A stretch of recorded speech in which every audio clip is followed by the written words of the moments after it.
Assalamualaikum guys. So another day, another menu yang Fatin nak try. So Fatin hari ni rasa macam nak makan yang something berkuah lah. So Fatin grab NL Maggi ketam. So jom kita try.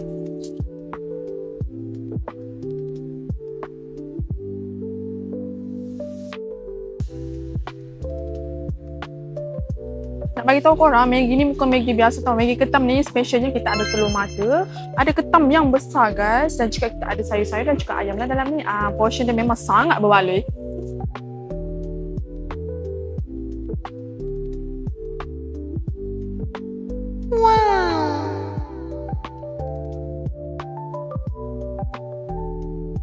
So siapa yang nak dapatkan Maggi ketam kita dengan ketam yang besar dan harga yang berbaloi, porsi pun berbaloi, korang boleh datang ke NL Shop Tepung and should try this one menu iaitu Maggi ketam NL. So kita jumpa kat sini, okay semua? Bye bye. Assalamualaikum.